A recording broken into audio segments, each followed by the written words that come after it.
Bonjour. Bonjour et bienvenue. Je suis Clotilde Goujard, je couvre les politiques numériques depuis Bruxelles pour Politico.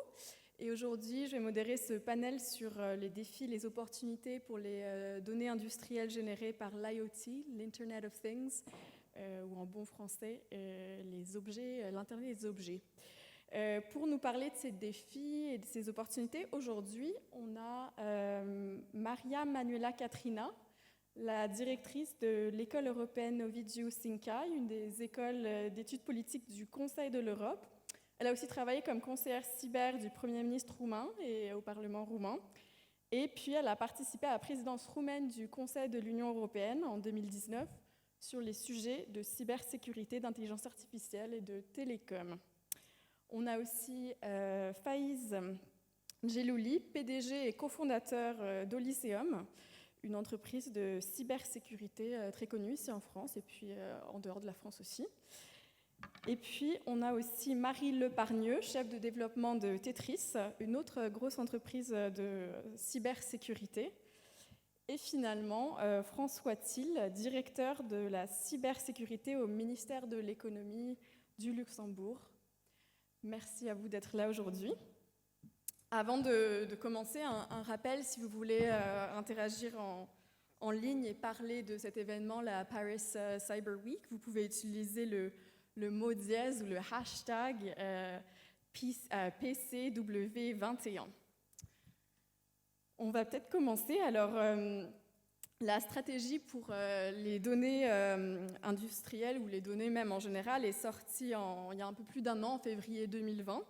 Et puis elle mentionnait que l'utilisation des données à caractère non personnel dans l'industrie manufacturière représenterait une valeur potentielle de 1500 milliards d'euros d'ici à 2027. D'ailleurs, si on écoute le commissaire au marché intérieur, Thierry Breton, on est vraiment entré dans la bataille pour les données industrielles et pour d'autres technologies critiques d'ailleurs, qui vont être essentielles pour faire gagner en productivité, alimenter les systèmes d'intelligence artificielle, et qui seront donc des ressources clés pour nos économies. François, pourquoi les données industrielles provenant des objets connectés vont être un enjeu clé de la transformation numérique et économique en Europe ? Eh ben, les données, en fait, elles représentent énormément de choses. En IoT, par exemple, ça peut représenter des informations qui sortent de machines, c'est-à-dire des statuts, ça peut être des commandes, des instructions pour la machine, mais ça peut aussi représenter des données qui servent soit à la maintenance prédictive, c'est-à-dire pour que l'industrie ne s'arrête pas, mais bien sûr, elles peuvent aussi contenir des données stratégiques ou des données concernant des secrets de fabrication. Donc, c'est des données qui sont hautement critiques et qui appartiennent pas nécessairement seulement à le site industriel, parce que imaginez, vous avez un robot, je vais maintenant dire des noms, Fanuc avec un moteur Siemens, avec une composante Bosch. Donc, toutes ces trois composantes vont vouloir discuter avec le centre de commande, et c'est d'abord très difficile de savoir à qui appartiennent ces données, qui a le droit de les lire, qui a le droit de les unir, parce que si Bosch par exemple rapatrie toutes ces données dans son centre, elles viennent de VW, elles viennent de BMW, elles viennent de partout, ils sauraient ce que BMW, VW ils font. Donc c'est quelque chose qui est extrêmement intéressant, qui a une valeur énorme, parce qu'elle va nous instruire par rapport comment les machines se comportent, ce qu'elles font, est-ce qu'elles vont tomber en panne, est-ce qu'elles travaillent dans la cadence où elles devraient travailler. Donc c'est quelque chose d'une très très très grande valeur et très compliqué, parce qu'il y a une interliaison entre différents types de données, commandes, lectures, différents producteurs sur le même réseau, probablement non pas très bien protégés, pas encryptés, mais qui en fait comporte des données hautement critiques, comme par exemple le secret d'affaires. Marie, de votre côté, est-ce que c'est une vision que vous partagez ? Est-ce que vous voyez ça aussi comme un domaine très stratégique ? Oui, absolument. Alors, je rejoins complètement ce que vous avez dit. C'est un enjeu d'abord de compétitivité de nos entreprises, de maintenir nos intérêts en Europe, d'être en capacité de de protéger les données. C'est ce que nous faisons au sein de Tetris, puisque nous travaillons beaucoup dans les systèmes industriels, à la fois avec cet IoT qui est encore relativement nouveau, l'industrie 4.0 qui n'est pas développée partout, donc dans des systèmes qui sont très hétérogènes en termes de systèmes d'information, qui vont regrouper tout ce qui va être généré comme données par l'IoT, par tous ces objets connectés, mais également par le système d'information plus classique de l'IT, par l'OT. Et c'est bien ce sujet-là, avec l'ensemble des données qui vont être interconnectées à un moment donné, vous l'avez dit, hein, la criticité de ça, c'est cette interconnexion globale. Alors si on prend juste l'IoT, vous avez donné quelques chiffres, on parle de milliards et de milliards d'objets connectés. Si on prend l'IoT au niveau industriel, c'est ce que vous avez mentionné. Vous avez mentionné la maintenance prédictive, vous avez mentionné toute la chaîne en fait, de production, mais on pourrait dire qu'il va depuis les fournisseurs, les sous-traitants, et les attaquants vont passer pas mal par les sous-traitants, jusqu'à la livraison et en passant par tous les systèmes de production. Et tout ça, tous ces capteurs-là vont générer de la donnée, énormément de données, et qui fragilisent l'ensemble des systèmes parce qu'il y a une interconnexion qui est très forte, parce qu'il y a un cloisonnement qui manque. Faïs, vous, de votre côté, vous voyez ça comment ? Alors certes, les données recèlent une dimension stratégique très importante. Hein. Sur ce point, je ne contradirai pas ce qui vient d'être dit. Moi, j'aime bien faire le parallèle entre les données et le pétrole, en fait. Le pétrole, les données sont au monde immatériel, ce que le pétrole est au monde physique et matériel. C'est-à-dire que ça a beaucoup de valeur, mais au-delà de cette valeur-là, il y a également d'autres similitudes, comme par exemple le fait que la concentration de la valeur ajoutée dans le processus de traitement des données est très souvent concentrée en aval des traitements. Donc, soit l'Union européenne se décide d'investir l'ensemble de la chaîne de la valeur, et j'entends par Union européenne l'ensemble des composantes de l'Union européenne, que ce soit les parties réglementaires et les parties évidemment business, économique, sociétale, etc. Soit on va se retrouver potentiellement, comme la situation, pour reprendre le même parallèle, d'un certain nombre de pays du tiers-monde aujourd'hui qui sont paradoxalement très riches en matières premières, mais comme ils ne transforment pas ces matières premières, ils les importent justement transformées, eh bien ça accentue l'appauvrissement de ces pays-là.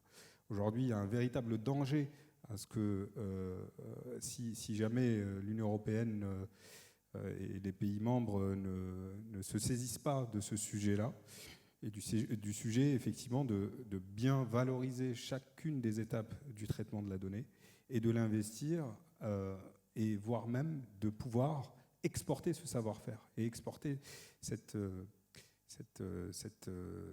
caractéristique et cette dimension, parce qu'il y a peut-être une question philosophique qui précède la question, je dirais, purement économique, parce qu'aujourd'hui, effectivement, avec les données qui vont être produites, ne serait-ce qu'entre 2018 et 2025, les chiffres disent que ça va être multiplié par 5 en termes de nombre de données. Les vecteurs de communication seront de plus en plus performants avec l'avènement de la 5G, de la 6G, etc.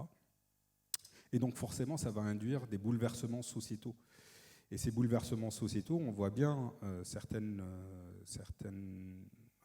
pratiques, on va dire, sur ces données-là. Quand on va, par exemple, en Chine, avec une culture européenne, on est assez choqué par le système de crédit social, etc. Donc on n'a pas forcément partout dans le monde la même notion de privacy.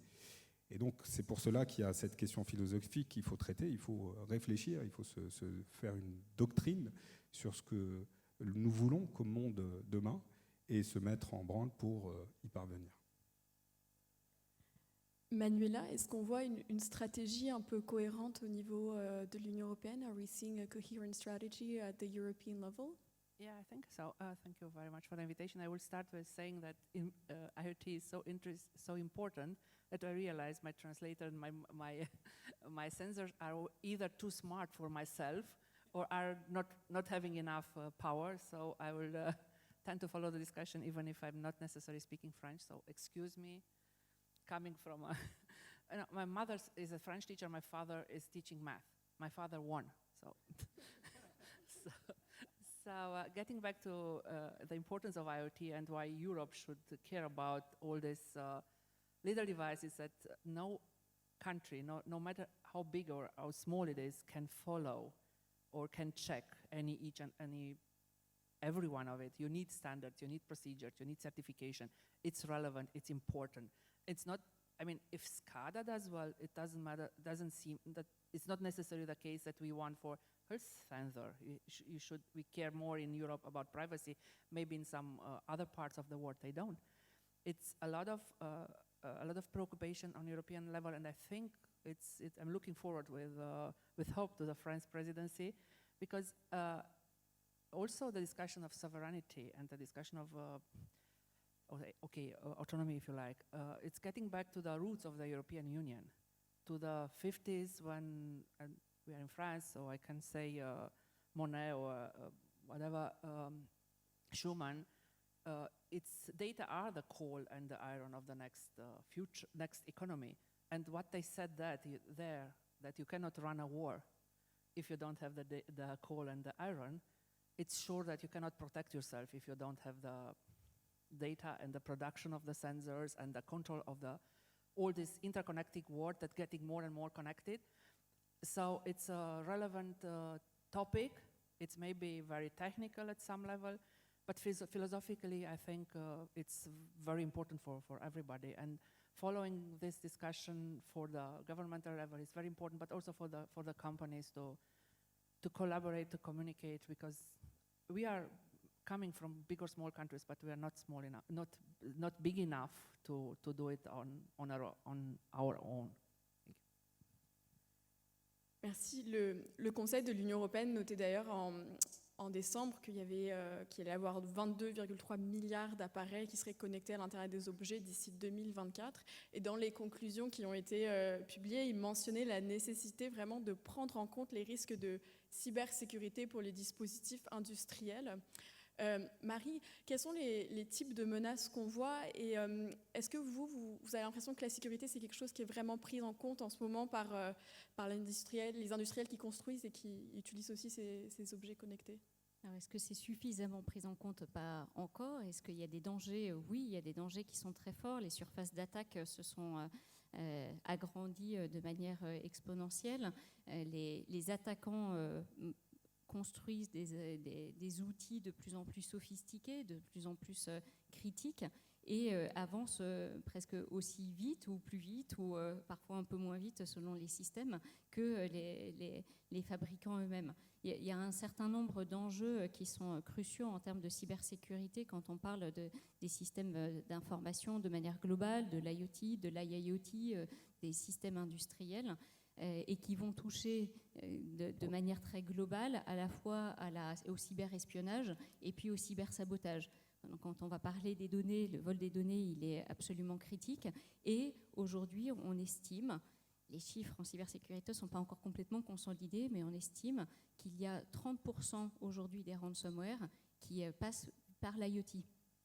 Si je donne un exemple qui n'est pas du domaine industriel, mais que beaucoup d'entre vous avaient peut-être en tête, il y a quelques mois, un hôpital a été arrêté. L'attaquant est passé par la machine à laver les outils chirurgicaux. On a découvert, je pourrais donner plein d'exemples comme ça, on a découvert une base militaire secrète aux États-Unis par les montres connectées des militaires. Et les exemples regorgent comme ça. Une usine a été attaquée parce qu'il y avait des drones qui passaient au-dessus, qui avaient réussi à se connecter au Wi-Fi. Donc cette interconnexion, elle fragilise de manière vraiment très très forte l'ensemble des systèmes d'information. Et pour ça, ce qui est important, c'est les enjeux derrière ça, c'est bien sûr la mesure des risques. On est là pour protéger, si on parle au niveau européen, au niveau global, on va protéger les intérêts des citoyens, des consommateurs, on va protéger les intérêts des organisations, des institutions et de l'État. Et puis, si on parle au niveau des organisations, vous disiez tout à l'heure, il y a des données qui sont absolument critiques et qui ne doivent pas échapper à l'organisation, sous perte de compétitivité ou sous perte même parfois de blocage. Combien de fois on lit dans la presse que des systèmes industriels ont été complètement arrêtés.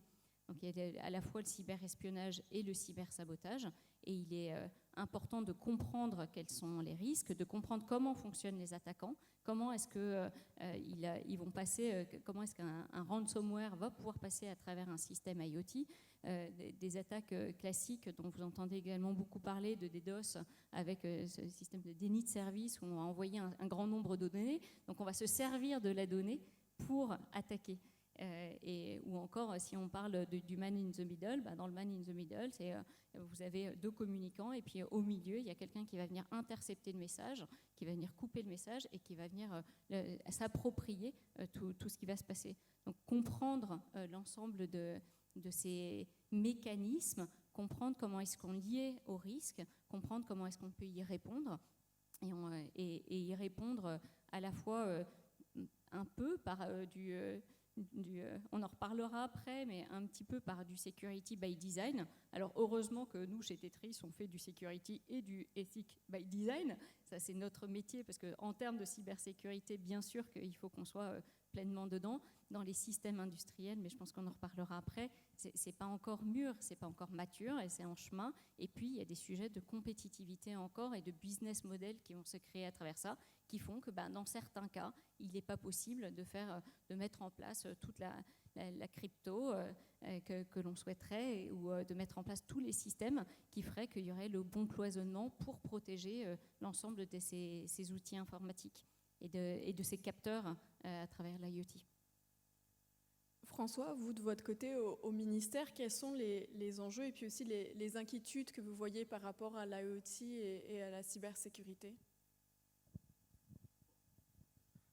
J'en vois beaucoup.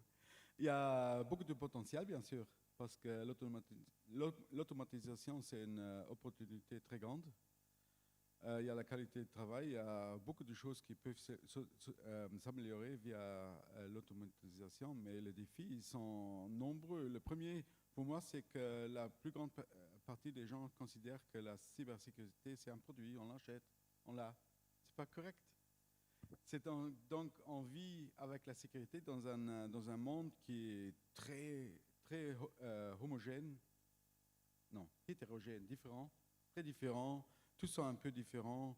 Et en fait, il faut sécuriser ces systèmes. Et c'est vraiment complexe. Parce que c'est un système qui a besoin de latence extrêmement courte. Parce que c'est des machines qui communiquent. C'est des tacts qui sont donnés. C'est un monde complexe. Il n'est pas vraiment facile. Et donc, la solution n'est pas facile. Et le problème, c'est la cybersécurité, c'est un métier. L'industriel, c'est un autre. Donc, ils doivent s'entendre et ils doivent contracter éventuellement avec un expert, mais qui doit quand même comprendre que cette industrie, c'est différent que l'autre industrie. Parce qu'il y a d'autres protocoles qui tournent, il y a d'autres phénomènes, d'autres machines qui sont connectées. Donc, c'est complexe. Et le problème, un des grands problèmes que moi je vois, c'est qu'ils sont quand même tous différents. On a peu de ressources humaines et on va avec une vitesse énorme dans cette direction, sans vraiment penser comment est-ce qu'on peut sérieusement sécuriser ceci. Parce que la sécurité, c'est un moving target. Ce n'est pas quelque chose qui reste stable, donc demain, elle est différente. Un autre problème que je vois, que nous, on essaye énormément d'adresser au Luxembourg, c'est la collaboration. Les industriels se voient comme des concurrents. Ils sont des concurrents, ça c'est correct. Mais par rapport aux machines, aux risques qu'ils ont, ils sont dans le même bain. C'est-à-dire qu'ils devraient s'échanger par rapport à ce qu'ils ont vu comme un risque, mais en live, c'est-à-dire immédiatement, pas dans une année. Moi, je reçois, par exemple, c'est un exemple extrêmement frustrant, je reçois des alertes qui viennent disons, d'organisations très étatiques qui ont des barbes vieilles d'1 an. Et ça n'a aucune valeur dans un monde de la cybersécurité où la menace change de face toutes les 30 minutes. Donc, il faut arriver à un mode où les industriels, où les gouvernements collaborent de façon online. Vraiment online. Et que pas tout le monde fasse le même travail, parce que vous voyez un problème, votre concurrent voit un problème, et tout le monde se base dessus, analyse les mêmes problèmes, ne partage pas les résultats, et donc tout le monde se casse la figure parce qu'on n'a pas assez de ressources humaines. Et ça, c'est ce qui me fait le plus peur, c'est qu'on n'arrive pas vraiment à collaborer sérieusement au niveau des données.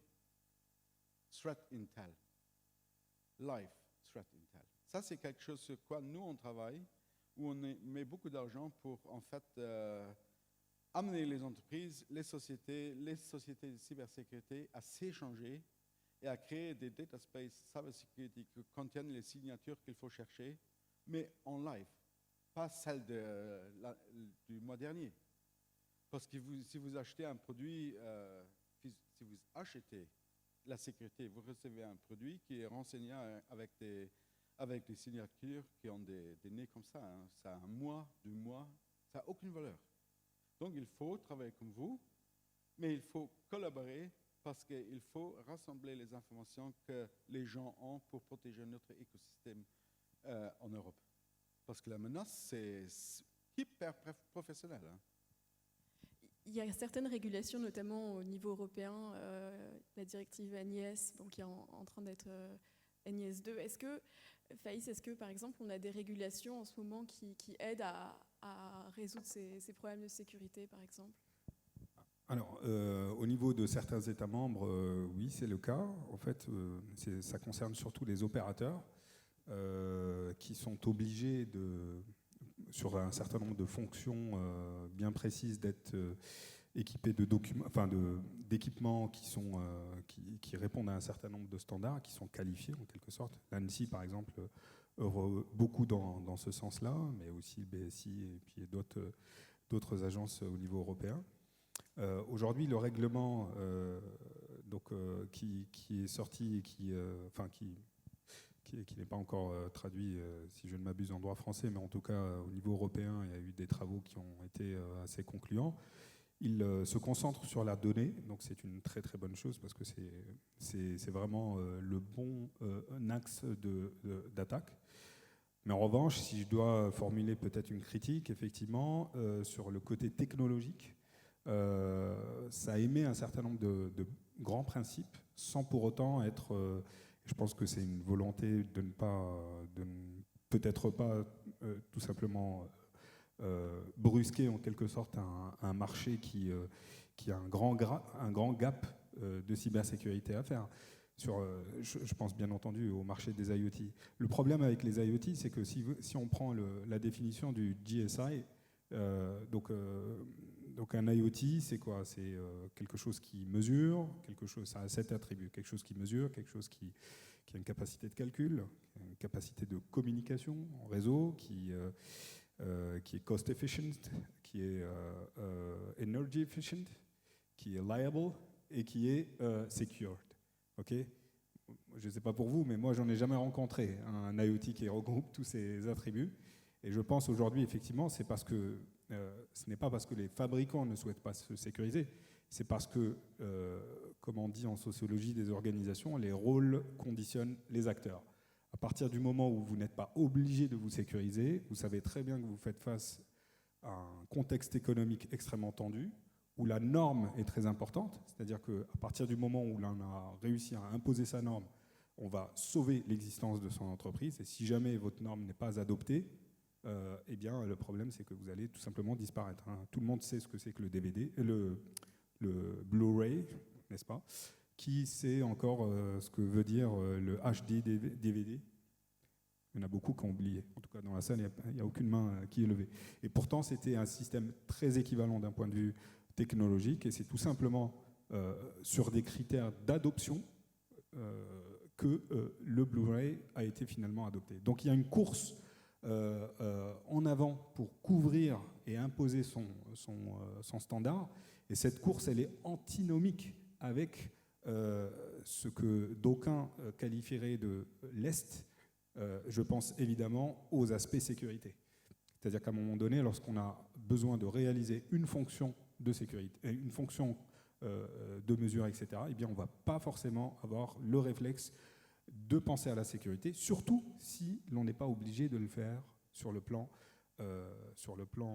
réglementaire. Et ça donne du coup des épisodes parfois marrants, parfois, vous savez, sur un hôpital, une attaque ransomware, comme le disait ma collègue, ma consoeur. Donc ça a provoqué un mort, hein, vous savez, en Allemagne, une attaque par ransomware, donc c'est pas toujours très drôle. En 2017, on en rigolait un petit peu lorsqu'il y a eu une attaque sur, je crois que c'était en Autriche, sur des serrures connectées donc d'un hôtel, où il y a eu une attaque par ransomware, et ce qui fait que les clients étaient enfermés dehors, en fait, donc ils ne pouvaient pas accéder à leur chambre d'hôtel. J'espère que pour ceux qui viennent en dehors de Paris, ils n'auront pas ce problème ce soir. Mais il y a eu d'autres effets un peu risibles, hein, comme à Las Vegas, où par exemple des machines à sous ont été hackées, ont été donc piratées par l'intermédiaire d'un thermomètre d'un aquarium, un thermomètre connecté évidemment. Donc là, effectivement, aujourd'hui, on a besoin à la fois d'interopérabilité, c'est un sujet extrêmement important tel que ça a été signalé, parce que vous savez, l'IoT, avant on appelait ça la domotique, et justement la domotique n'a pas vraiment bien fonctionné parce que chacun avait son propre protocole. Et donc les IoT, on les appelle désormais IoT parce qu'il y a un certain nombre de communications qui commencent à être établies et qui permettent du coup de la communication horizontale, mais il faut aller au-delà de la communication, il faut parvenir, comme ça a été fait par exemple dans un domaine que je connais un petit peu, parce que j'y ai travaillé pendant une dizaine d'années, je pense donc au domaine gazier, au fait, j'ai travaillé chez Gaz de France, ex-Gaz de France, eh bien plusieurs opérateurs européens ont décidé à un moment donné de créer un nouveau langage pour pouvoir standardiser les échanges. Donc ça a été des initiatives de professionnels. Donc effectivement, c'est quelque chose qu'il faut généraliser. L'interopérabilité, c'est absolument indispensable. Et la security by design, qui sont les deux principaux enjeux à mon sens. Manuela, what's your vision on that? What sort of work or how is it being addressed at the European level? I think what we really tend to have in Europe, and it's one of the richness that maybe other regions around the world don't have, is the data, the data series. We have health data that are getting back to, I don't know, 100 years, or social security data, or industrial data, a lot of manufacturing that happens in Europe. Maybe they are not all digitalized, but they are there. Agriculture data that were collected for hundreds of years. It's actually the data that will help us develop the new industry, if it's speaking about artificial intelligence and so on and so forth. So regulating the use of data, it's one point. Regulating the protection of this data, it's another. And being sure that this data are relevant and you take decision upon data that are correct, it's a different story. I tend not to speak how much what Europe does, because we in Brussels is this type of, I don't know, you use a special language that has acronyms, and in the end the industry doesn't understand why you need a new regulation, why you should put new costs on your products. On the other part, the public sees as a Brussels bubble. But I think one of the things that the politicians should do is to translate this regulation, or this need of regulation, to the need that we have in our personal life. And just, I think a couple of days ago, I read about a cyber attack in a meat manufacturing factory, in the Brazilian one. People don't see a meat manufacturing factory as a cyber place, or a place for a cyber attack. And we tend very often not to see that cyber means also physical protection, not necessarily only technological or, I don't know, administrative protection, I remember a cyber conference that the nicest thing that happened is one guy got during the conference in the rooms of the guys that are holding the conference and hacked their computers that are in the rooms because he opened the door using a cloth hanger. So very analog. Just trying to prove that we have to think about so many things in present, and we are rather not necessarily good to think about what happens in the future, because we try to solve the problems with the knowledge that we have. But if we try to fly like the birds, eventually we'll sit on the edge of the field even today and flat our hands. We find a different way to get in the air, and maybe this is the way that we'll do it also in the digital era. Maybe we don't know how to do it now, so maybe it's important to have regulations that don't hinder innovation, that foster innovation. How to do it? It will be maybe a Nobel Prize for somebody to know the exact and correct way to do it. But as a politician, I always tend not to regulate where I'm not sure that it's necessary, or not doing harm where it's not necessary to do harm. Europe does a lot of good things in working on this digital era. It takes time. We are from so different backgrounds, and if you have a regulation that is agreed for everybody, it's really plain and standard. It's like what you said before. It should be secure. It should be, but if you want a technical regulation, when we write it now, today, it's already too old. So we tend then to find something that is general. But I'm really confident that the work will be done in the future. We have to do it. GDPR was a good example of how we do things and how we shouldn't do other things. We should learn in this process, not only the artificial intelligence learn, but also the human one. Allez-y. Ajouter? Je voudrais ajouter quelque chose parce que je suis tout à fait d'accord. La politique ne peut pas créer la régulation qui résout les problèmes parce que c'est idiot. Il y a une régulation pour la coût de la route, il y a des morts sur la route. Donc, il faut prendre d'autres mesures. Et les mesures, en fait, on a un framework, il est là, il s'appelle 27002-5, c'est le risk management. Il est vide, c'est une méthode. Donc, il faut la remplir.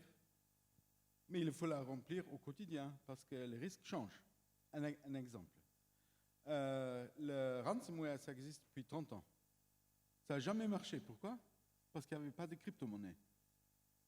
Mais le jour où la crypto-monnaie est apparue, il y a un gars qui est très futé qui a dit « Ah tiens, j'ai encore dans mon tiroir un petit ransomware. » Maintenant, ça devient un business case idiot. Foolproof. Et il a sorti, il a fait des millions. Si on aurait suivi ceci dans une optique risque, on aurait analysé. Vous avez énormément de données par rapport à tout ce qui est menace, tout ce qui est kill chain, comment c'est fait. Il faut transformer ça en langage de risque. Et il faut les donner aux gens. Et les gens doivent pouvoir faire une analyse de risque, la même que leur voisin l'a fait.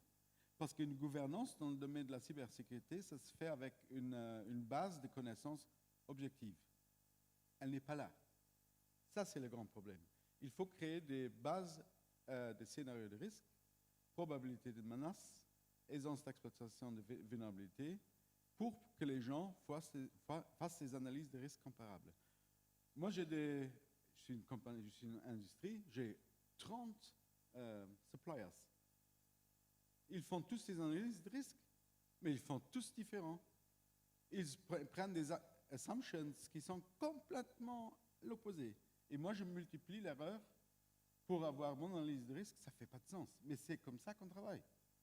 Et ça, c'est quelque chose qu'on devrait changer. C'est-à-dire, il faudrait se mettre ensemble, prendre les données techniques, je les appelle techniques, et les transformer en données sécurité organisationnelle. On a le savoir-faire de la faire, et présenter à chacun ces 140, 150 scénarios de risque qu'il doit nécessairement intégrer dans son analyse de risque. Et celle-là, on le présente au régulateur. et le régulateur, c'est tout le monde a pris la même assumptions, donc il y a la même erreur dedans, mais il n'y a pas la multiplication de 35 erreurs dedans. Et c'est comme ça qu'on pourrait travailler. Le règlement, il est là. Il faut le remplir de vie. Et de quel régulateur vous parlez?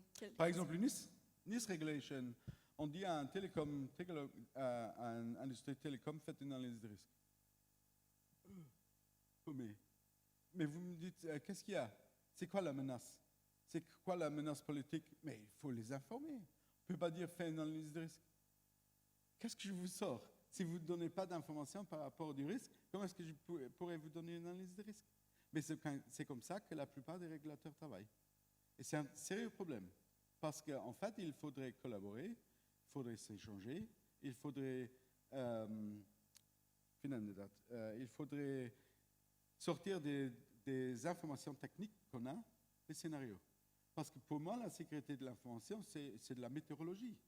Demain, aujourd'hui, il y a quelque chose en Islande, demain, c'est ici.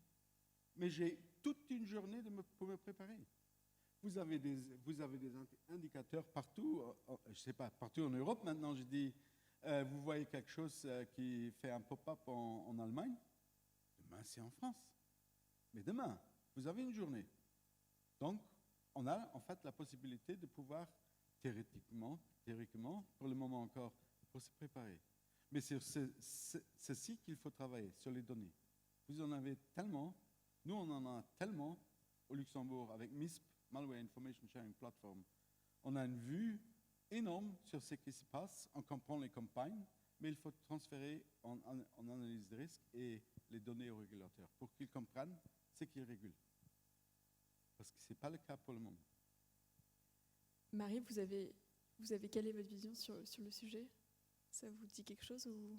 Oui, moi ça m'évoquait, je n'ai pas parlé de régulation parce que c'est moins mon domaine, mais en tout cas vous parliez aussi de coopération, de collaboration. Aujourd'hui, il est évident que pour faire face à la recrudescence des menaces, des attaques à travers le monde, la coopération, elle doit se faire au niveau régional, elle doit se faire au niveau national, elle doit se faire au niveau européen et elle doit même se faire au niveau international.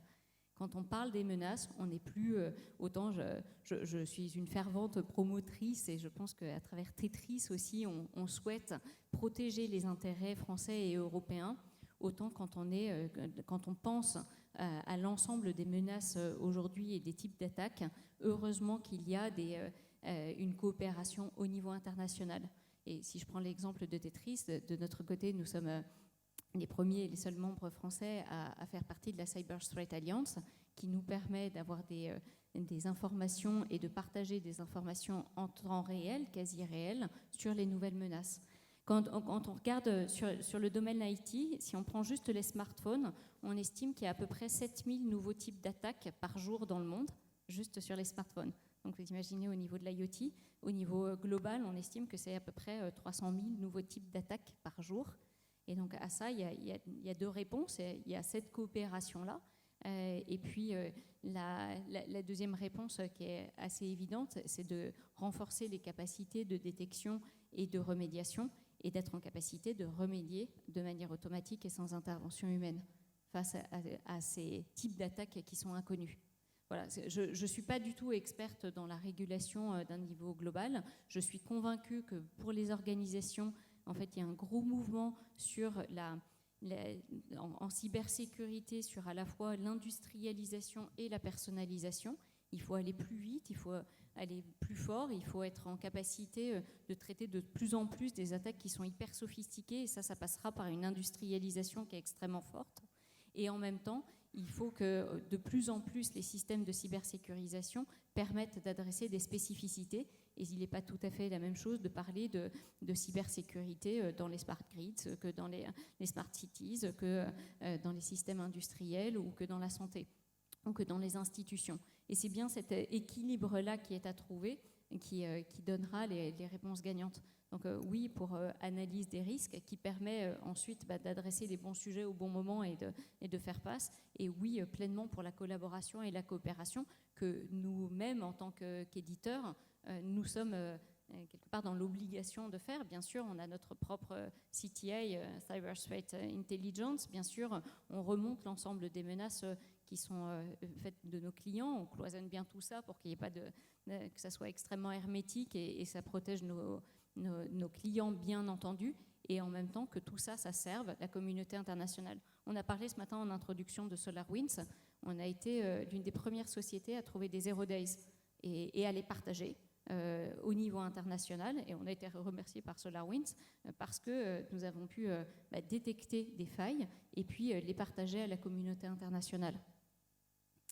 Voilà, donc ça ne répond pas tout à fait à la question de la régulation, mais par contre, ça répond à ce besoin de dire aujourd'hui, face à la menace cyber, il n'est plus possible de travailler chacun dans son coin et il faut à la fois protéger, et j'en suis convaincue, les intérêts européens. Et quand on parlait de la première question qui était posée dans cette table ronde, c'était de dire comment est-ce qu'on protège des données qui sont stratégiques au niveau européen. Ça, nous en sommes absolument convaincus.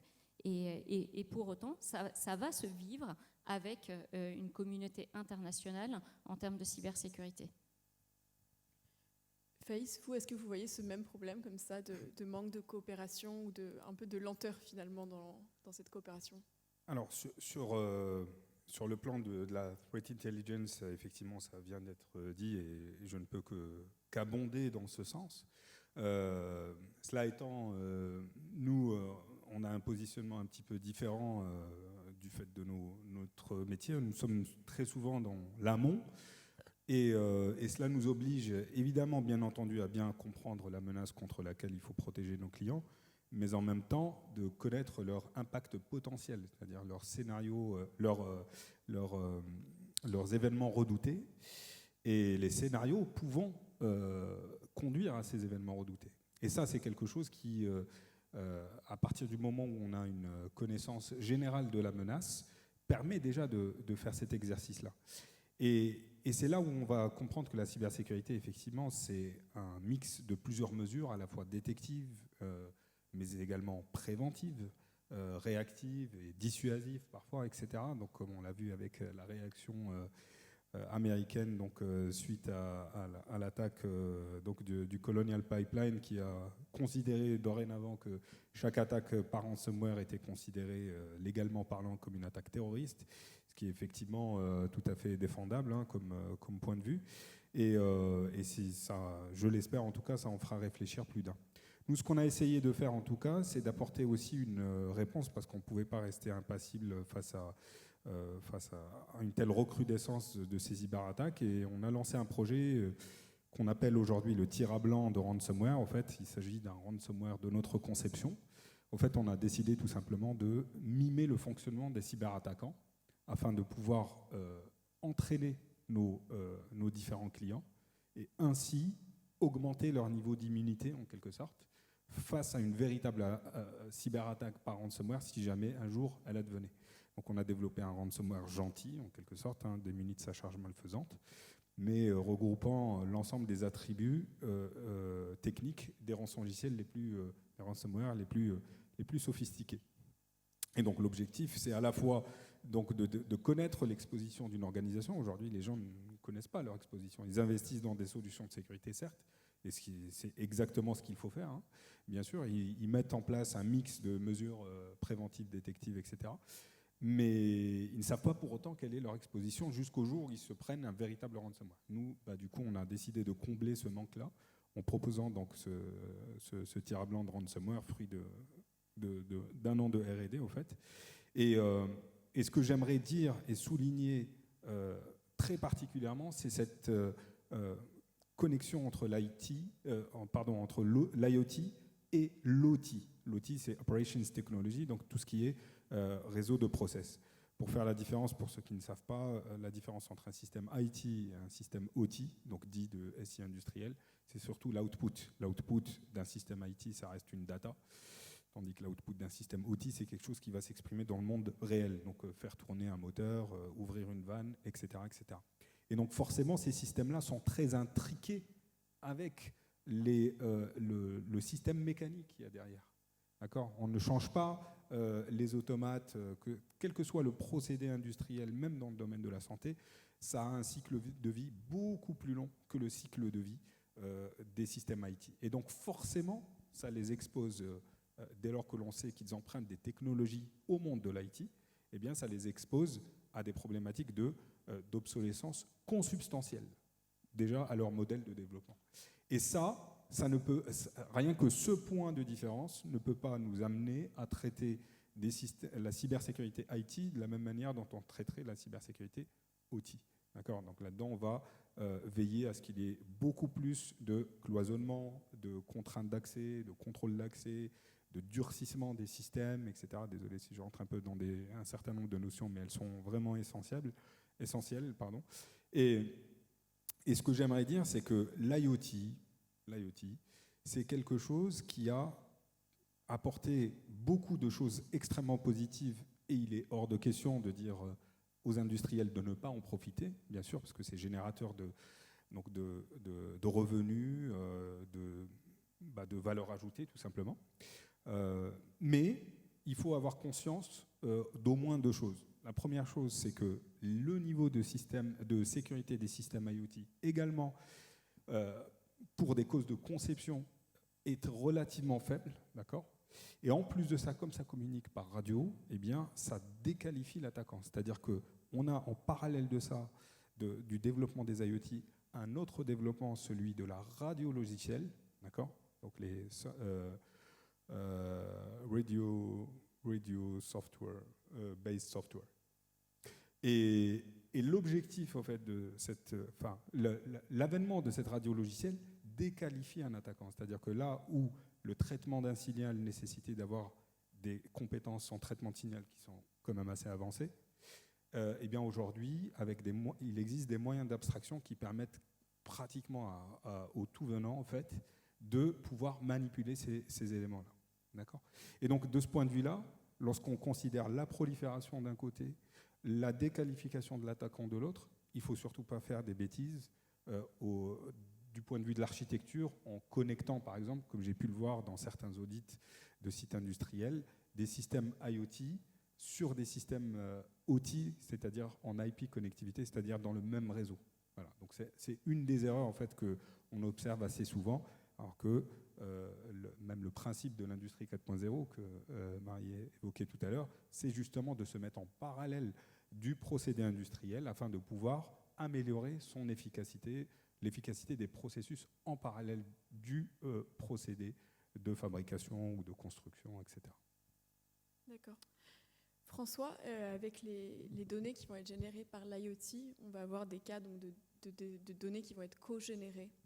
Donc, quelle sorte de gouvernance économique, mais aussi de cybersécurité, on va devoir établir pour vraiment créer un marché qui est, disons, sécuritaire, secure, et qui est aussi fair, qui est beaucoup plus juste par rapport à tous les acteurs. Oui, c'est le bon mot, fair. En fait, c'est très complexe. C'est toute la thématique de la gouvernance des données d'une économie des données. Et là, il y a beaucoup d'aspects à considérer. Il y a bien sûr RGPD, bien sûr, mais il y a aussi propriété intellectuelle, ça appartient à qui. Il y a tout ce qui est trade secrets, mais il y a aussi le côté éthique en Europe. Est-ce qu'on a le droit de collectionner des données pour faire des AI non éthiques? Non, c'est pas cool. Donc, il y a beaucoup de trucs à considérer avant de pouvoir sauter dans une économie de données et clarifier à qui appartient quoi. Il faut créer des contrats, il faut vraiment faire ça de façon assez conséquente parce qu'on ne peut pas dire que toutes les données qui sont chez X ou qui proviennent de chez Y appartiennent à lui. C'est pas correct.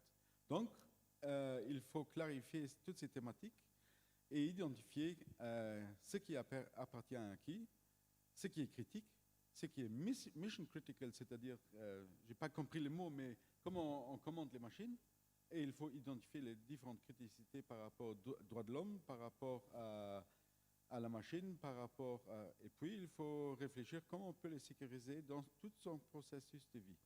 Et décider aussi du point de vue RGPD, quand est-ce qu'on élimine les données, comment est-ce qu'on les anonymise. Ou par exemple, tout ce qui est trade secrets, liées, exemple, à une température d'un four. Est-ce qu'on va rendre les données moins granulaires pour cacher le détail critique qu'il y a dedans? Tous ces points de vue sont à considérer dans une économie des données qui se met en place par exemple un data exchange platform. C'est très intéressant, c'est très complexe, mais à mon avis, ça donne une sécurité juridique en Europe qui n'existe nulle part ailleurs. C'est quelque chose qui est, à mon avis, très attrayant parce que les sociétés savent où ils en sont. Qu'est-ce qui est à moi, qu'est-ce qui est à toi, comment on fait le deal. C'est pas un reçoit tout, comme dans le Wild Wild West. Et cette approche-là, moi je crois que l'Europe, elle est bien partie dans cette direction parce qu'elle clarifie beaucoup de concepts juridiques autour. Mais il faut maintenant que des plateformes économiques se mettent en place, qui en fait prennent en considération ces 5 facteurs. C'est pas simple, mais à mon avis, c'est the way to go. Nous, on prépare ça au Luxembourg. On va prendre des questions du public. On va avoir une question et puis si vous pouvez réfléchir un peu à si vous avez des questions à poser à nos panélistes. Manuela, one question before the floor is given to the audience. What are you expecting from the French presidency that's going to start in 2022 in terms of governance of IoT and industrial data? What I expect from the French presidency, not necessarily only in this area, but in other areas, is infusing the values, the European values that are ours in many other fields, including the fields of IoT. I know it sounds funny maybe, but freedom in the digital world means something different than freedom meant 300 years ago or 200 years ago in a physical world. So I expect getting back to values, getting back to humanity, finding what makes Europe not necessarily the Asterix village defending against invaders, but maybe it's not the best comparison, but what makes Europe the Roman Empire that exported civilization outside its space, getting back to Europe being cool, being sexy, being interesting. We are having to rely on our history and our knowledge.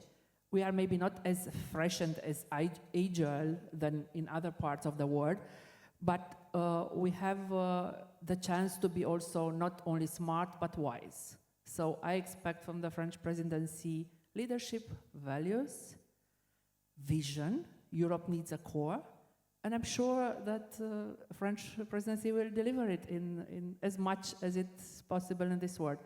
But I'm looking optimistically forward. Est-ce qu'on a des questions du public?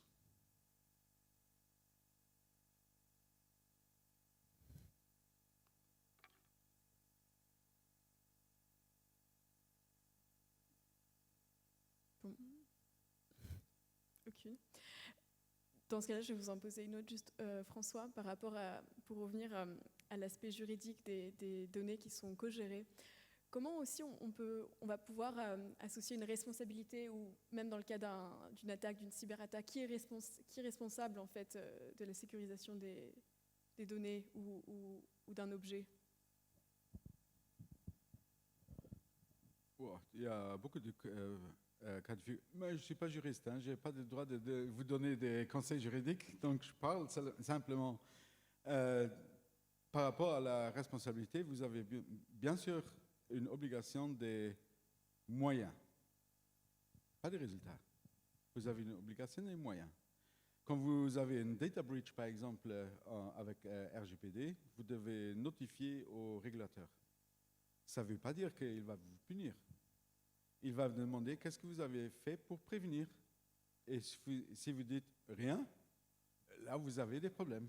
Si vous dites, j'ai essayé de faire ceci, j'ai des sociétés qui m'aident, donc, vous pouvez démontrer de façon crédible que vous avez donné un effort raisonnable, comme c'est écrit dans la loi, proportionnalité, nécessité, vous avez fait ça et je ne peux pas vous condamner. Donc une obligation de la sécurité, ça n'existe pas, ça ne peut pas exister. Mais il faut donner un effort raisonnable. State of the art, c'est-à-dire travailler avec des moyens qui sont quand même contemporains et qui font du sens, proportionnel à la criticité de vos données et de la nécessité. Un exemple que j'ai entendu aujourd'hui dans des discussions, c'est quelque chose qu'on discute toujours, c'est le... Oh là là, le mot français m'est tombé. Secret médical. Beaucoup disent que le secret médical, c'est un droit, alors que c'est une obligation. C'est-à-dire, moi je suis docteur, j'ai un secret médical, je ne dois rien faire. Et c'est exactement l'opposé qui est le fait. Et là, ça devient critique. Si on se comporte comme ça, en retournant ces obligations en droit, là vous aurez des problèmes en cas d'un pépin. Là, vous êtes clairement responsable parce que vous n'avez rien fait, alors que vous avez su que vous aurez en fait dû protéger des données hautement critiques. Est-ce qu'on a des questions? May I add something? Yeah, for sure. Just because I want to remember everybody, we speak about 5G now. Remember that GSM was an European business par excellence. 5G is not an European business anymore. We speak rarely in this case. So we had a lead in one area that we lost. None of us has a European phone in its pockets. And we produce not enough sensors in Europe. So what's the solution? I can see only two. I mean, it's education. I know everybody speaks about it. It's upskilling. Maybe we need short courses in that people will learn new skills for the digital age, because they don't teach IoT in schools, not even in computer schools 10 years ago. So, and that didn't teach resilience either, or that's a new word of the pandemic. And also industrial policies.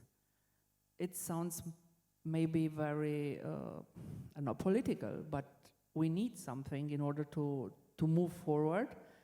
Otherwise, we are relying on doing measures of machines that are not European, and that in a generation maybe you're not only that you are not able to build it, but will be not able to understand what's inside. And that's a threat, I think. So education is a key area for everybody in cybersecurity. It took us 200 years to learn to wash our hands, and the government still remembers us every day on the TV to wash our hands. So maybe that's cyber evangelism that we do in this type of conference is important at some point. Est-ce qu'on a des questions?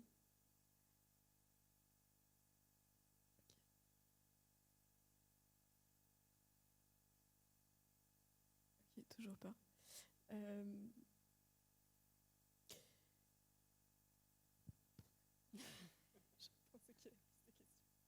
La première question est toujours plus difficile. Merci.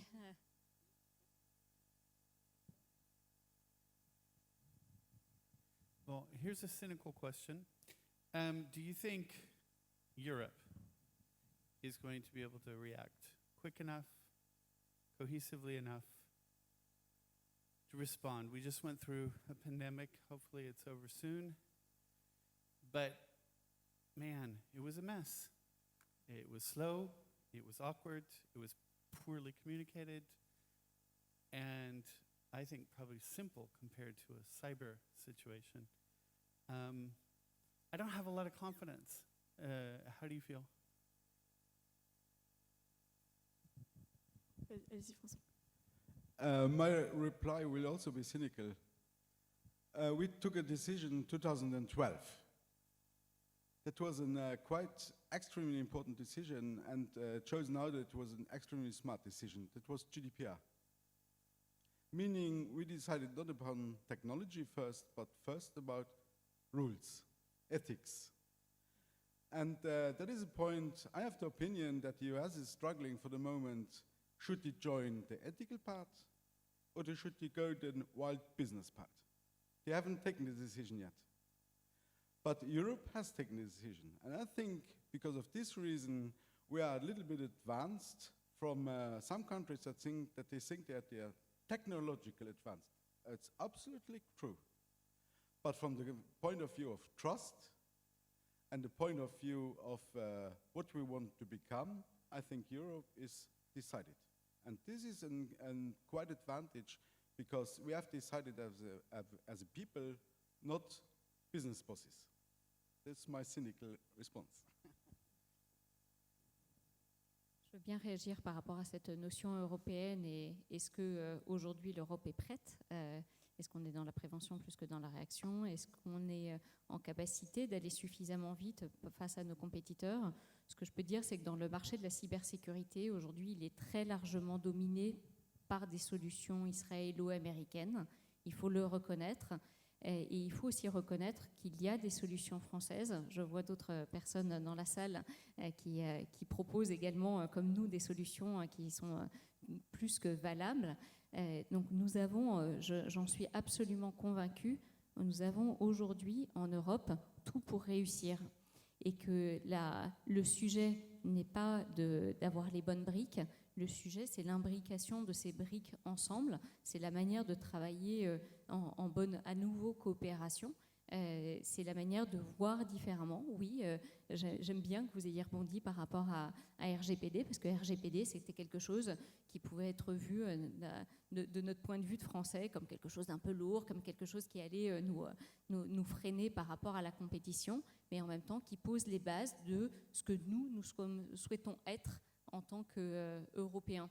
Et c'est cet équilibre-là entre être dans une société qui va réguler un peu plus, qui va s'interroger, qui va essayer de donner du sens, et puis une société qui, en même temps, a tous les atouts. On a je pense pouvoir le dire encore, on a parmi les meilleurs ingénieurs au monde en Europe, on a les compétences, on a les outils, on a la gouvernance même, et c'est simplement l'orchestration de tout ça ensemble qui va pouvoir faire qu'un jour, on sera au même niveau que les autres. Par contre, il y a aussi des décisions, et ça, de notre côté, on ne peut qu'insister là-dessus, des décisions à prendre à un moment donné, de se dire, oui, là, on n'est peut-être pas leader du marché, mais pour autant, on a les capacités technologiques, on a tout ce qu'il faut, encore une fois, et on est en chemin et plutôt en bon chemin. Et ce qu'il faut aussi noter quand on dit, mais finalement, est-ce que quel est l'équilibre à trouver entre les contraintes et l'innovation? En matière de cybersécurité, nous avons aussi besoin énormément d'innovation en continu, en permanence.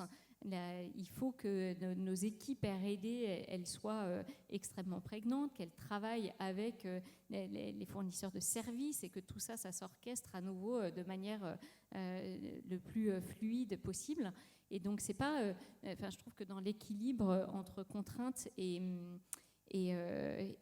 innovation, en fait, il n'y a pas de contradiction entre deux, mais il y a bien cet équilibre-là qui se situe dans. C'est important de se reconnaître en tant qu'Européens avec des contraintes, mais les États-Unis ont d'autres types de contraintes, Israël a d'autres types de contraintes, la Chine a des contraintes, et simplement, ils savent bien jouer avec ces contraintes. Et ils savent bien vendre, ils savent bien faire cette cybersécurité ou traiter les systèmes d'IoT. Et du coup, c'est la réponse que l'on peut avoir, c'est comment est-ce que nous, en innovant, on va être en capacité de répondre à nos contraintes qui nous sont propres, qui sont liées à ce que nous sommes, à notre histoire. Et puis on peut aller encore plus loin. La cybersécurité en Allemagne, c'est pas la même chose qu'en France, parce qu'en Allemagne, on va avoir un sujet autour des institutions représentatives du personnel qui vont pas être de même nature qu'en France. Et pour autant, voilà, avec ces contraintes-là, on est en capacité de faire des choses vraiment très bien. Également pour réagir, effectivement, je pense qu'aujourd'hui, il y a une question d'instinct, je pense, qui est à l'arqué de tout le reste, de tout le déploiement de la politique, de sa définition et de sa déclinaison opérationnelle. Certains ont un peu trivialement qualifié l'Europe d'animal herbivore par rapport aux carnivores qui sont les Américains, les Chinois, etc. Parce qu'il y a un esprit de conquête que l'on voit et que l'on identifie. Et ma foi, je ne pense pas qu'il faille leur en vouloir, parce que c'est le propre de l'homme et c'est le propre de la compétition. Aujourd'hui, nier la guerre économique ne la fera pas disparaître. Et donc, de ce point de vue-là, il faut juste admettre cet état de fait et s'adapter par rapport à cela. Et le RGPD a été quand même un des premiers signaux opérant la mue de l'animal herbivore vers l'animal carnivore, si je puis reprendre cette parabole qui n'est pas de moi. En effet, donc là-dessus, il y a eu un premier stop pour dire non, là pour le coup, il y a un certain nombre d'abus et qu'il faut corriger cela. Aujourd'hui, moi je suis agréablement surpris parce que je vois que l'esprit des règlements qui sortent aujourd'hui vont clairement dans le sens positif et souhaitable, permettant à terme aussi bien de protéger les intérêts économiques, mais également de protéger le modèle de société et la démocratie quand on parle de protection de données, d'ownership, les gatekeepers, etc. Donc toutes ces notions permettront d'apporter les briques élémentaires pour l'architecture globale des différents services cloud et puis d'autres services de gestion de la data, puisque c'est le sujet d'aujourd'hui. Et effectivement, il faut aller un petit peu plus en avant de cela. À mon sens, ce qu'il faut avoir aujourd'hui, c'est un appareil, en quelque sorte, à la fois incitatif et coercitif, en cohérence avec les ambitions qui sont affichées aujourd'hui dans ce type de règlement. Et je pense que c'est vraiment, véritablement là que se trouve la clé de la chose. Si je dois rajouter à cela peut-être un point un peu, paraissant peut-être un peu secondaire, mais que moi je situe vraiment au cœur de la problématique, c'est sur le plan cognitif. En fait, aujourd'hui, moi je suis convaincu qu'on ne gagne pas de guerre en étant acculé à la défense, qu'il faut être offensif, il faut effectivement faire preuve d'audace et il faut avoir un esprit de conquête. Si on est démuni de ces éléments-là et de ces attributs, il y a peu de chances qu'on arrive à se créer des places. L'objectif n'est pas d'aller dominer les autres et de projeter sur soi les défauts que l'on reproche aux autres, bien évidemment que non. Mais l'objectif est d'instaurer une sorte d'équilibre des masses, en quelque sorte, si bien que les dépendances, il faut les rendre symétriques. Il faut qu'il puisse y avoir une symétrie des dépendances permettant finalement d'atteindre, et peut-être que c'est là que réside la véritable souveraineté numérique, peut-être. I would also add that as Europe, we ripe the fruits and pay the price for what we call now 2 generations of peace. And peace is, we forget sometimes that peace defines us as a union. So I think we are ready to become, and it's good in this time to be an omnivore. So we are not herbivore nor carnivore, but we are ready to do both. But for that, we also need to find the ways in that we should foster our innovative enterprises. Because otherwise, if you have an innovation in this field and you grow in Europe, why on earth, you are 30, you do something very innovative, why on earth would you go to the Commission and wait 3 years to get 50,000 euros and fill a block of paper and don't get a plane ticket and go to the US and get 1 million in a day? So this is something that the young and agile companies face, and the government themselves cannot tell them stay here. They have to find the ways to make them grow or help them grow on the international market, being and keeping the European values and the European core. And also sometimes we also forget that in order to get international, many companies, because you spoke about standards and this type of things, I don't know if we are strong enough to have European standards right now, or can we impose it? Is it valuable on an international market to have a standard issued in Paris or in Berlin compared to a standard issue in the States? Maybe it's something that we should do together, to work together to get standards that are of the Western world, a democratical standard. And speaking about what you say about EI, I think if we don't infuse EI with European values, with the values in that we believe, nobody else would. If you look across the ocean in the States, the driving force is profit. And if you think about profit, maybe you don't think about all the time about other things. And if you look on the East, the driving force may be control or autocracy or something else. And for myself or for my kid, I wouldn't like to have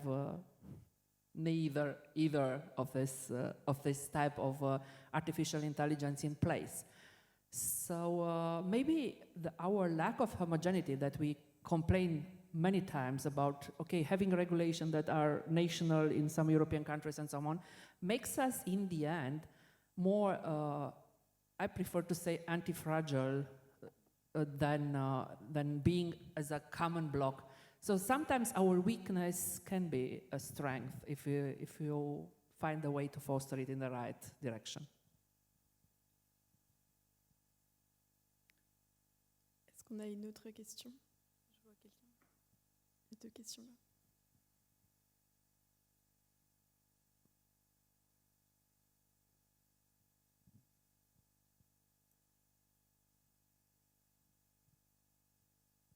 Bonjour, on parle de standards communs et de mémoire, je sais qu'au niveau IoT, en France, on a voulu faire un label IoT, il me semble, avec une entreprise française. Est-ce que ça peut être une option pour avoir un label AOC, peut-être européen, je ne sais pas si ça peut exister, un truc comme ça, le temps que justement les régulateurs prennent le sujet en main, comme l'aurait fait la Californie qui a imposé de changer des mots de passe qui étaient trop triviaux sur des petits IoT. Je peux peut-être apporter des éléments là-dessus, en tout cas dans la limite de mes connaissances évidemment. Alors, il y a une très bonne initiative qui a été lancée il y a quelques années avec l'ENISA, en fait, justement pour définir, non pas quand on parle d'IoT, au fait, ce qui est important, c'est d'avoir en tête un peu l'architecture, les différentes architectures, mais je ne vais pas rentrer un peu trop dans le détail, mais l'idée, c'est de reconnaître au moins 3 aspects principaux. Vous avez l'objet connecté en lui-même, vous avez, d'un autre côté, vous avez la gateway, c'est-à-dire la passerelle, et enfin, vous avez la partie plateforme, c'est-à-dire l'application qui est finalement utilisée pour des raisons diverses et variées. Et dedans, donc, vous avez les systèmes, vous avez des communications, des protocoles de communication, vous avez des données qui transitent, etc. Donc, les professionnels qui travaillent dans la sécurisation et qui connaissent bien donc, l'aspect vulnérabilité de ces IoT tentent de tous à converger pour dire que la sécurité ne doit pas être pensée uniquement sur chacun des composants. Bien entendu, il faut qu'elle soit présente, mais il faut avoir une approche systémique qui prenne en considération l'ensemble de ce système-là. Et c'est en tout cas dans cet esprit-là qu'un papier est déjà sorti, en fait, il y a quelques années, hein, il n'y a pas très longtemps, donc, qui est sorti à l'initiative donc, de sociétés si je ne m'abuse, je crois, tout senior, tout honneur, donc je crois que c'était Digital Security qui était impliqué dedans, donc des confrères. Il y avait également, il me semble, Somfy, et puis un industriel, et enfin l'ENISA. Je ne me rappelle plus exactement de l'ensemble des membres. En tout cas, ce qui en est sorti, c'est un référentiel d'à peu près 200 points de contrôle qui permet justement de scruter l'ensemble des points essentiels. En fait. Bon, 200, c'est quand même plus que des points essentiels. Mais en tout cas, qui permet d'avoir une boussole permettant de dire aux gens si vous êtes plutôt bon ou si vous avez des fonctions qu'il faut absolument adresser. Alors, bien sûr, lorsque vous faites de la security by design, il faut faire certifier le fruit de son travail en le faisant auditer par des gens qui vont adopter les mêmes techniques que les attaquants contre qui on cherche à se protéger. Voilà. Donc, donc là, il existe plusieurs offres de services, de tests d'intrusion, etc., qui sont présentes sur le marché. Je vais juste rebondir là-dessus pour la partie de sécurisation de l'ensemble de ces systèmes. On a parlé du security by design. Bien sûr, c'est un objectif commun à tous, c'est-à-dire si on avait tous les outils qui étaient sécurisés dès le départ. Aujourd'hui, on estime qu'au moins 70% des objets connectés présentent des failles et des vulnérabilités qui sont relativement faciles à bypasser. Donc 70%, on pourrait se dire, on est très très loin de l'objectif. Et pourquoi est-ce qu'il n'y a pas ce security by design ? Parce que ça coûte cher, parce qu'on n'a pas encore les innovations qui vont bien et qui vont permettre de le faire aussi parfois, vis-à-vis des usages ou vis-à-vis d'un business model. Quand on pense ne serait-ce qu'à la consommation d'énergie, un cryptoprocesseur, ça consomme beaucoup d'énergie. On a les mêmes problématiques quand de notre côté, on sécurise les systèmes industriels, la partie OT. L'une des premières questions qu'on nous pose, ça va être cette consommation qui va se faire en RAM, qui va se faire dans d'autres typologies. Donc, ce security by design, il n'est pas seulement parce qu'on n'a pas la volonté de le faire, c'est parce qu'il y a un certain nombre de points qui sont critiques d'un point de vue technologique, d'un point de vue business model et puis d'un point de vue d'usage. Parce qu'en même temps, si ça consomme trop d'énergie et que sur l'ensemble de vos objets connectés, vous devez changer les piles tous les 2 jours, assez rapidement, vous allez trouver que ce n'est pas un bon produit. Donc, une fois qu'on a fait ce constat-là, qu'aujourd'hui, non, la security by design dans l'IoT, dans l'IIoT n'est pas suffisamment mature, on peut se mettre en chemin et innover pour faire en sorte qu'il y ait moins de consommation d'énergie, pour faire en sorte que d'un point de vue des usages et technologiques, ça fonctionne. Et puis, on est aussi dans l'obligation de proposer des systèmes de sécurisation qui vont aller au-delà et qui vont être dans la détection et dans la remédiation. C'est ce dont je parlais tout à l'heure. Et ce pourquoi je voulais rebondir sur ce que tu disais, c'est parce qu'il y a là une démarche holistique. En fait, la thématique de cette table ronde, elle était centrée sur la partie IoT industrielle et puis de la data. Mais si on prend aujourd'hui un système d'information global dans une usine, eh bien, on va trouver de l'IoT, on va trouver de l'IoT, on va trouver de l'IT et puis on va trouver de l'OT. Et tout ça, ça doit être interconnecté. Et c'est parce qu'à un moment donné, il y a des capacités d'hypervision de l'ensemble à travers une protection des réseaux, des systèmes et du cloud qu'on va être en capacité de cyberprotéger. Donc il y a plein d'autres alternatives, je dirais, au security by design qui sont nécessaires. Et je rebondirai enfin sur de là où nous sommes partis, c'est de l'analyse des risques.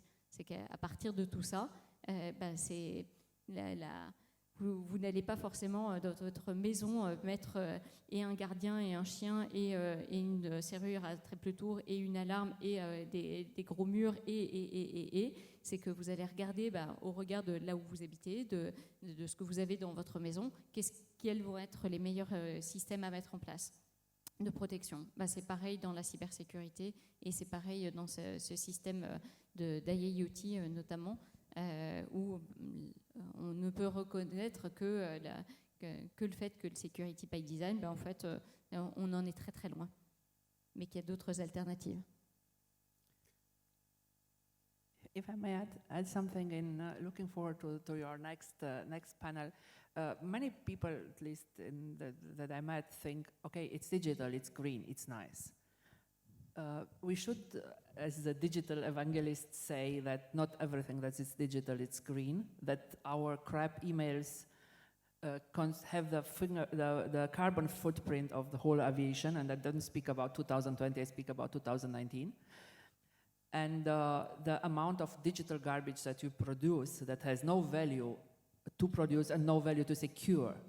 In the end, I mean, speaking from I don't know, pictures and all the side products of this digital economy that have no value in the end, we should not forget that the limited amount of energy that we consume, we should consume it in a right way, in the useful way.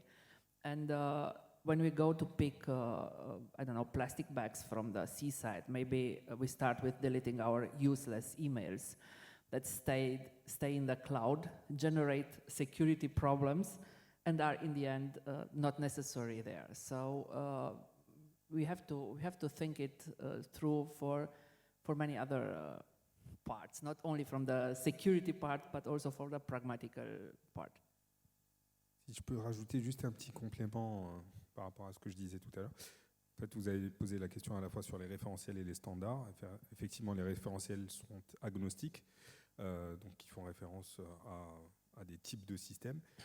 Les standards sont beaucoup plus liés à des technologies données. Et aujourd'hui, sur, par exemple, LoRaWAN ou sur Sigfox ou sur d'autres systèmes IoT plus ou moins étendus, eh bien, il existe des standards de sécurité. Par exemple, les premiers à avoir été rédigés sur les deux technologies que je viens de citer ont été faits par Renaud Lifshitz, qui travaille chez Oliseum en tant que Chief Scientific Officer, et qui sont publics, au fait, que vous pouvez les consulter et y accéder, et ça vous donne des règles opérationnelles, parce qu'à un moment donné, lorsque vous avez des règles d'implémentation, c'est beaucoup plus simple de se conformer à des référentiels plus, je dirais, élaborés fonctionnellement. Voilà.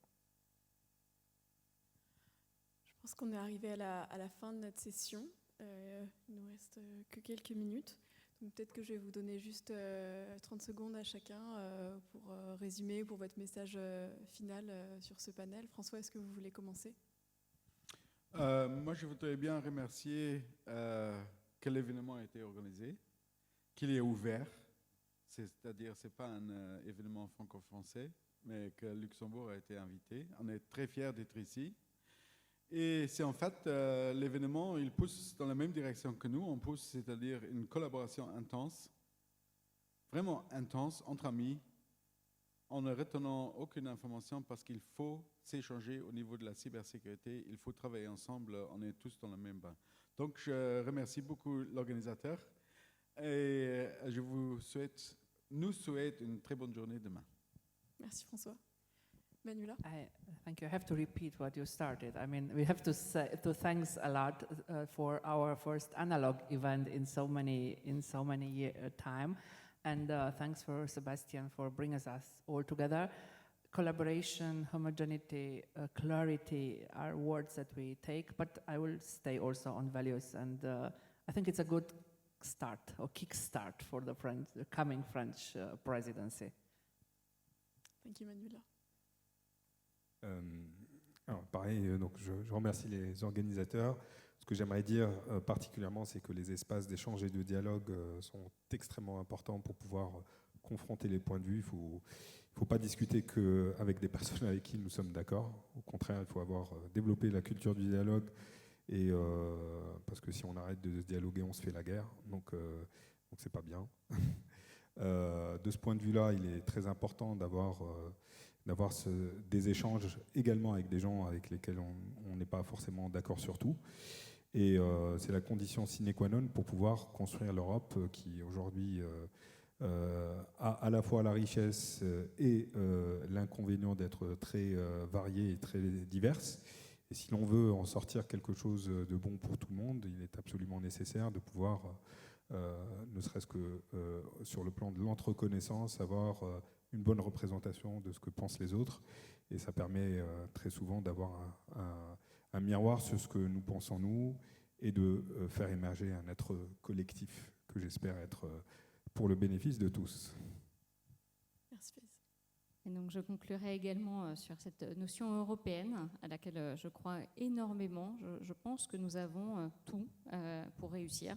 Nous avons les technologies, nous avons les hommes, nous avons les organisations, nous avons les entreprises, les institutions, nous avons toutes les bonnes briques, et il s'agit d'une question d'orchestration de l'ensemble de ces briques-là pour que la construction soit solide et puis puisse nous permettre de nous distinguer, de protéger nos intérêts.